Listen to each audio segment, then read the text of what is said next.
Começa agora, Abominável Podcast, com Dani Taranha e Rodrigo Ramos. Oi, gente, bem-vindos ao Abominável Podcast. Por aqui, Dani Taranha, e ele está aqui, Rodrigo Ramos. Alô, Rodrigo? Alô? Não, diga alô, Cristina. Eu sabia que você vinha com essa, porque é um clássico, Alô, Cristina, né? Você perdeu filmes R$1 com milhão. telefones. Putz, imagina. Tinha aquele da Galisteu, você lembra? Era Não diga alô, diga olá, Galisteu. Boa noite, Galisteu. Alguma coisa assim de um programa que ela fez no SBT um tempo atrás. Bem original, né? Estamos falando de telefones, porque sim, está em cartaz no mundo o Telefone Preto, o novo filme do Ethan Hawke, filme dele, Scott Derrickson, também baita diretor, e é um filme que vem coroar aí Ethan Hawke como novo astro de filmes de terror. Você não acha, Rodrigo? Sim, eu acho que mesmo com pouca presença em tela, né, Sim. Sem aprofundar muito aí, depois a gente vai discutir melhor o filme, eu acho que ele entra aí num ranking de grandes psicopatas do cinema. O Ethan Hawke tem uma carreira brilhante e começou, digamos, a flertar com o terror lá em 2009, 2010. Ele começou a fazer uns filmes aí um pouco mais sombrios. Em 2015, ele fez um filme chamado Regressão, que mostra ele e a Emma Watson. A Emma Watson é a filha dele. Ele é preso por abusar sexualmente da própria filha, mas ele não lembra como aconteceu, o que aconteceu. Então, ele é auxiliado por psicólogos e aí ele revive os momentos até descobrir que existe ali uma conspiração, um negócio que o buraco é um pouco mais embaixo. E o pessoal diz que ele começou a flertar já em 2005 com o assalto ao 13º Distrito, mas não é um filme de terror, né, Rodrigo? É um filme policial, apesar de ser um remake, né? Apesar de ser um remake de um dos grandes mestres do terror, né, que é o John Carpenter, que é um filme dele lá dos anos 70, né, acho que é o segundo filme dele, e ele usa ali alguns elementos, mas o Carpenter criou essa história como sendo um western, que é uma das grandes paixões do diretor, né, ele já usou isso em outros filmes também. E aí, nos anos 2000, eles pegaram esse filme e fizeram um remake que vai mais pro policial, né? Era uma coisa que estava fazendo muito sucesso, tinha vários filmes concorrendo a Oscar e tal, e aí, aproveitou, vamos ver se dá para refazer essa história aqui e ganhar alguma coisinha. É um filme bacana, mas não é um filme de terror, apesar de ser inspirado por uma obra do Carpenter. Esse filme se passa na noite de Ano Novo, num distrito policial. Tem lá o Ethan Hawke, ele é o Jake. Ele está organizando os policiais em plantão, né? Eles precisam vigiar os presos do local. E aí surge a ameaça de uma gangue que quer invadir o distrito para resgatar o chefão, que é Lawrence Fishburne. E aí começa toda a treta entre polícia e ladrão no assalto ao 13º Distrito. Mas podemos dizer que o filme que fez o povo olhar para o Ethan Hawke e falar assim, esse menino faz um terror bom, é um filme que saiu em 2012, tá na lista dos meus preferidos, é bom para um cacete e se chama A Entidade, Sinister, em inglês, que mostra um escritor de romances policiais que se mudou com a família para uma casa X lá. E ele descobre nessa casa, no sótão da casa, uma caixa ali com vários rolos de filme, né? Aqueles rolos de filme antigo. E ele coloca para ver o que é aquilo e descobre que essas imagens, que esses rolos têm gravações de famílias interagindo, se divertindo e depois essas famílias mortas. E aí ele fica meio encucado, falando, mas o que será que está acontecendo? Porque tem um símbolo ali presente em todas as gravações, e aí ele começa a querer desvendar, e aí vai sobrar para a família dele, e vira um troço muito doido. Dá um rolo. E esse filme dá um rolo. E aí vira um pega pra capar, meu amigo. Se você não viu A Entidade, eu recomendo que assista e recomendo que assista de noite, que é pra passar medo. Eu gosto bastante desse filme e vale a pena a gente ressaltar que é um filme em parceria com o Scott Derrickson, né? Ethan Hawke Ele com o mesmo. Scott Derrickson, que está dirigindo o Telefone Preto com o Ethan Hawke. O clima desse filme é todo esquisitão, assim, tem uma coisa de ser algo proibido quase, dá aquela sensação de que eu não deveria Sim. estar assistindo isso.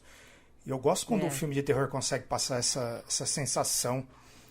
E a criatura é bizarra. É bizarra. A é história bizarra. é estranha. Gosto muito das fitas, né? Dos vídeos que Então, ele encontra. era isso que eu ia te falar. Essa estética dos vídeos que ele encontra, ela por si só já dá um medo, né? Não precisava nem ter muita coisa ali. Mas essa coisa de fita antiga, que tem um chiado, que tem uma imagem meio bagunçada ali, meio granulada, e você não consegue ver direito porque a qualidade é ruim. E também tem uma coisa na Entidade que é assim, é a criança, né? A criança é um grande problema. Filme de terror com criança e com idoso é de lascar. E o que eu gostei muito da Entidade é que o diretor, o Scott, ele em nenhum momento suavizou a participação das crianças neste filme. Ele vai direto para as cabeças. Ele vai pras cabeças. E é um filme que eu me arrependo de não ter ido no cinema assistir. Porque eu imagino o cagaço que eu ia ficar no cinema assistindo esse filme. A minha irmã foi no cinema ver e ela voltou pra casa, ela tava assim, com o olho arregalado, eu encontrei com ela. Ela tava apavorada. Ela falou, mano, sai do cinema. Meu Deus do céu. Esse eu vi no cinema. Esse você viu no cinema? Ah, que sacanagem, eu queria ter visto. Você se borrou inteiro, então. Porque esse é pra isso, né? Dá um medinho. Depois tem uma Infelizmente, né? então, isso que eu ia falar. Infelizmente fizeram uma continuação que você finge que não existe. É só Tá? o primeiro Porque- que tá tudo ali. Tudo que você precisa saber tá ali. E aí, depois da Entidade, o Ethan Hawke fez um filme de terror que virou franquia, que tem 25 filmes, tem série de televisão. Se bobear, tá sendo rodado mais um neste momento. Que se chama Você The pisca. Purge. Você piscou, tem um filme do The Purge pra você. Que a gente aqui chama de Uma Noite de Crime. Esse filme saiu em 2013. Bom, a história vocês já conhecem, né? Uma nova lei é criada nos Estados Unidos, permitindo que todas as atividades ilegais possam ser realizadas durante 12 horas. E aí o governo falou que quando você permite que a pessoa libere os seus impulsos violentos, o restante do ano tá tranquilo. O restante do ano tá bacana. É claro que lá no Uma Noite de Crime 5, 4, eu não sei em qual que eu tô, você descobre que o buraco é um pouco mais embaixo aí, viu? Você descobre que a motivação do governo não é bem essa. O Ethan Hawke, que é um pai de família, ele é um vendedor de sistemas de segurança que tá super feliz, né, com Uma Noite de Crime, porque ele tá vendendo câmera e alarmes e sabe Deus o que a rodo. E aí acontece, então, essas 12 horas, só que o filho dele acaba colocando um homem perseguido por psicopatas dentro da casa dele. E aí a família toda tá lascada durante 12 horas, que aquilo ali vira terra de ninguém. Eu gosto muito da franquia, eu acho que ela conseguiu manter o nível de qualidade ao longo dos filmes, o que é muito raro, né? Acontecer em franquias que tem sabe Deus quantos filmes. Eu acho que The Purge conseguiu fazer isso. Esse primeiro é muito bom. Eu gosto principalmente dos 3 primeiros. A série eu não vi ainda, mas eu acho que essa trilogia inicial, assim, ela dá uma boa amarrada na história. E aí depois eles vão se aprofundando mais, né? Como você comentou, vai dando ideia de pra que é aquilo, de onde surgiu. Sim. E ele fica mais interessante, assim. É uma boa franquia com uma ideia bem simples. Pois Uma né? ideia maluca e funciona. E aí, fechando essa trinca de terror do Ethan Hawke, está em cartaz, como a gente falou, o Telefone Preto, Black Phone. E traz mais uma vez a parceria do Ethan Hawke com o diretor Scott Derrickson, ele que fez A Entidade. E em Telefone Preto, a gente vai ver uma trama que se passa em 1978, onde uma série de sequestros estão acontecendo na cidade de Denver. E aí, o Ethan Hawke, ele é um serial killer que sequestra essas crianças do bairro. Mas você não sabe que é ele. E o que eu acho legal do Telefone Preto é que, sei lá, a primeira meia hora do filme, você, tipo, zero foco no serial killer, né? Sim. Zero foco em Ethan Hawke. Você nem vê a cara do Ethan Hawke, praticamente. Porque você vai... o diretor constrói ali a ambientação de uma cidade, das crianças que estão ali naquela cidade, dos amiguinhos, quem são os pais dessas crianças, qual é a relação que as crianças têm com esses pais. E ali você tem o foco principal numa dupla de irmãos, um menino e uma menina, que, aliás, a menina é um espetáculo à parte, ela rouba a cena em tudo que ela faz. Ela entrou, você já tá amando ela, porque ela é muito boa atriz, essa menina. E aí você vê uma família completamente disfuncional, né? O pai é agressivo, alcoólatra. Você vê que ele tem um comportamento agressivo com os filhos. A menina tem lá umas questões que ela não consegue, não sabe, não entende, né? Como é que ela vai lidar com aquilo. E o pai muito menos também. Faz comparações ali com a mãe dela. A mãe dela falecida já, por isso que são só os 3 na casa. Então tem esse atrito inicial, você vê esse menino, o irmão dela, que é o garoto principal do filme, sofrendo bullying no colégio, apanhando dos meninos do colégio. Você vê que ele é meio passivo, né? Com relação às coisas que acontecem na vida dele. E aí, paralelo a isso, crianças estão sendo sequestradas. Ninguém sabe o que está acontecendo, até que o nosso menino, o Finney, 13 aninhos tem o Finney, ele é sequestrado e acorda em um porão, onde tem apenas uma cama, um colchãozinho bem do vagabundo, e um telefone preto preso na parede que não funciona. É bom deixar claro, o telefone não está funcionando. Ele está com o fio cortado, não tem linha, não adianta, né, discar ali, não vai resolver. E o que acontece durante esse tempo que Finney está neste porão é que o telefone toca. Finney atende. E quem está do outro lado da linha? Meninos que foram mortos por este serial killer. E esses meninos vão tentar ajudar o Finney a não ser a próxima vítima. E você tem Ethan Hawke sendo, então, o vilão. Ele que usa uma máscara que ela se transforma, né, Rodrigo? Ele consegue tirar partes da máscara e substituir de acordo com o temperamento, de acordo com a situação. O filme não entra muito em detalhes sobre quem é esse serial killer, mas eu acho que ele dá pistas pra gente de quem é essa pessoa, de como essa pessoa se comporta, através das máscaras, através da linguagem corporal, dos desafios que ele propõe ali pro menino. Então a gente pode ver ali que Ethan Hawke, o personagem dele, também é um cara que deve ter sofrido na mão do pai, né? Ele tem algumas cenas que deixam isso bem claro, né? Inclusive, sim, essa máscara, vale a pena citar, foi criada pelo Tom Savini, que é o mesmo criador da máscara do Jason. Olha que legal. Ela é modular, né? Bem interessante como ele tira algumas partes. Ele troca o sorriso, ou às vezes ele deixa o olho dele aparecer, né? Quando ele quer ele quer conquistar um menino ali com uma conversinha mole, ele deixa... A boca dele fica coberta pela máscara, mas o olhar ainda é o olhar humano ali. É bem legal isso. Eu acho que é um filme que fala sobre amadurecimento e principalmente sobre a relação que a gente tem com os nossos pais, né? E o quanto isso pode refletir na nossa vida, né? Os impactos que isso tem, né? Sim, total. E você não ficou com uma pulga atrás da orelha sobre isso ter sido escrito pelo filho do Stephen King? Bastante. Né? Telefone Preto é baseado num conto, né, do filho do Stephen King. Do Joe Hill, né? Baseado num conto do Joe Hill, que é filho do Stephen King, que, como todo mundo sabe, teve umas fases bem barra pesada na sua vida ali, né? Stephen King bebia muito. Usava drogas. Usava muita cocaína. Existe a lenda de que esse conto dele é autobiográfico, né? Fiquei com dó. E das adaptações que eu vi, né, do material dele, assim, é uma das que eu mais gostei. Eu não li nada dele, mas tem aquele do com Harry Potter lá, que ele tem os chifres. Daniel Radcliffe. Acho que é Amaldiçoado, né? Que chama. O Amaldiçoado. Aí na Netflix tem a Lock and Key, né? Que é uma série de TV baseada num quadrinho que ele escreveu, que eu gosto bastante. Mas o Telefone Preto é mais interessante, assim.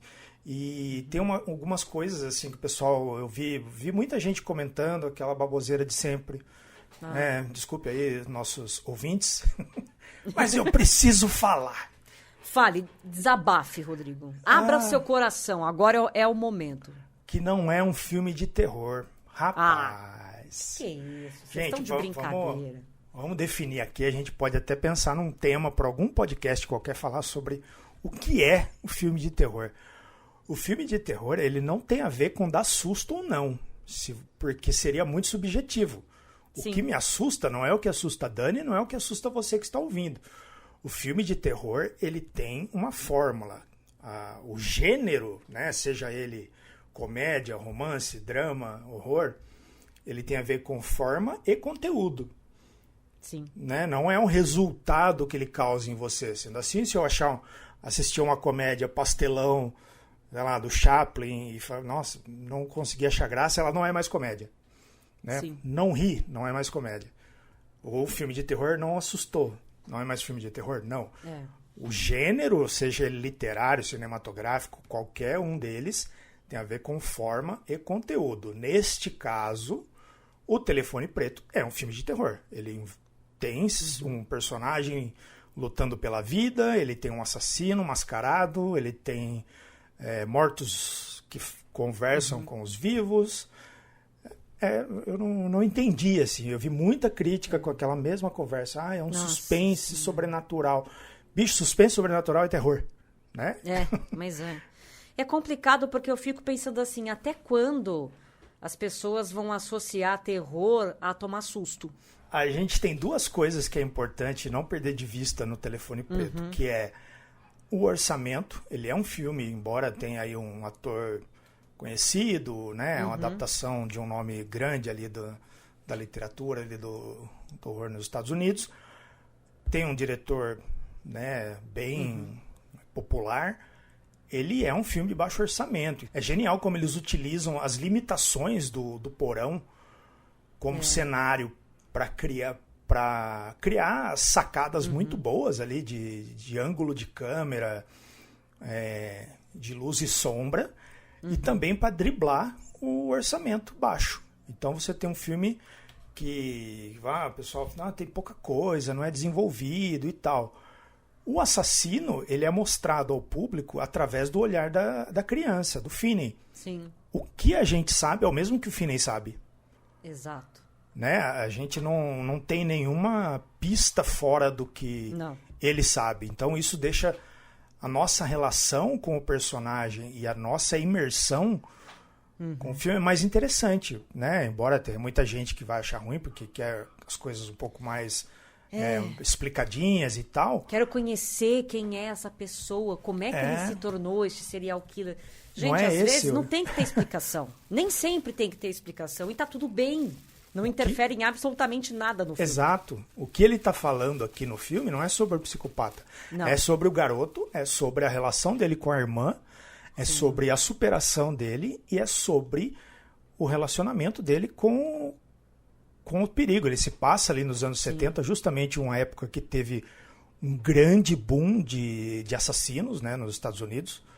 Exato. Isso é interessante ver como a economia afetou a economia, o Vietnã, né?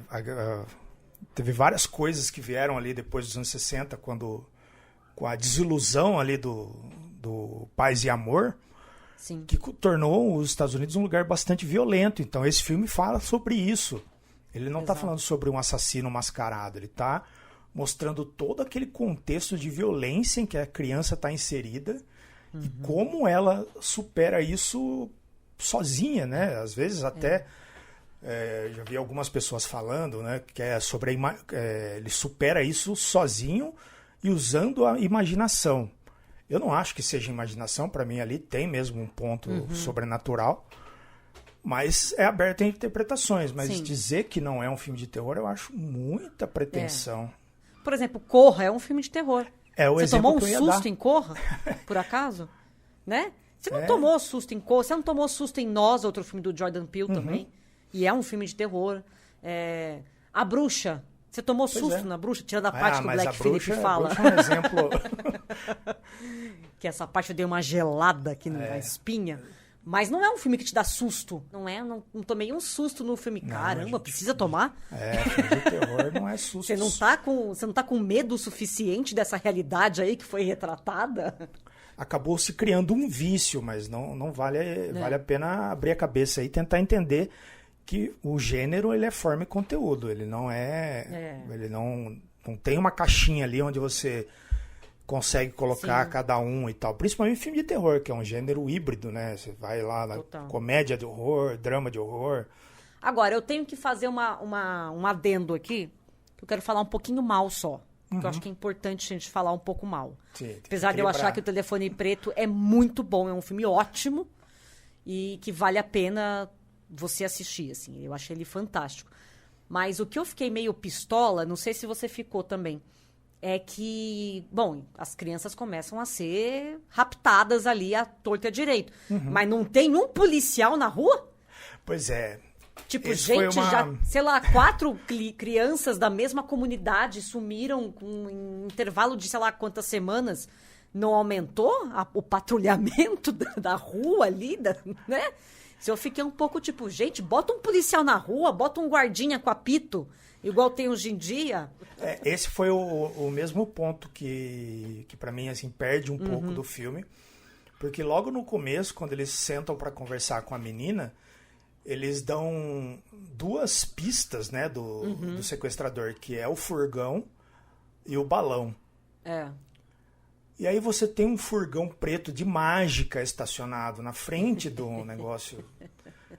E ninguém olhou isso, ninguém viu. Então. Ninguém prestou atenção, gente. E aí você tem a figura lá do Zé Droguinha lá que fala, não, olha, gente, tô investigando, ó, tá aqui, ó. Esse cara tá por aqui. E aí... Zé Droguinha foi muito bom. E aí fica pior ainda, porque no final, quando eles explicam quem era aquele cara e onde ele tava... Mas, mano... Fala, não é possível, vocês estão de brincadeira. Como assim, gente? Posso até falar, tá querendo me dizer que aquelas crianças estão abandonadas pelo Estado, pelos pais, pela escola, né, naquele momento ali. Sim. Tá, mas dá pra fazer isso sem de outro deixar jeito, tão aberto, assim, tão escancarado, sabe? Várias cenas, assim, eles mostram como ninguém tá nem aí pras crianças, né? Eles brigam feio na porta da escola e... Cara, isso é uma coisa verdade. A violência desse filme é pesada, né? E o elenco das crianças é muito bom, né? Eles convencem, assim... Tem pelo menos umas 3 cenas com a menininha que é de chorar, assim. Não, aquela cena que ela é espancada pelo pai, meu Deus do céu. E aí ela ali é desesperador. O sangue nos olhos dela e ela peitando ali. E tem uma cena que é bem sutil, assim, que eu achei maravilhosa, que é logo que o Finney some, que tem uma pequena montagenzinha, assim, com a trilha sonora, assim, ela é muda, né? Fica só tocando uma música, que é na escola, eles estão contando para as crianças que tem mais uma criança que desapareceu. E aí, assim, você não vê nada, você não ouve nada, mas a câmera vai passando da diretora ali que está contando, passa pelo meio das crianças na arquibancada e para na menina, assim, com todo mundo virando e olhando para ela. E ela tá segurando o choro, assim, que é animal.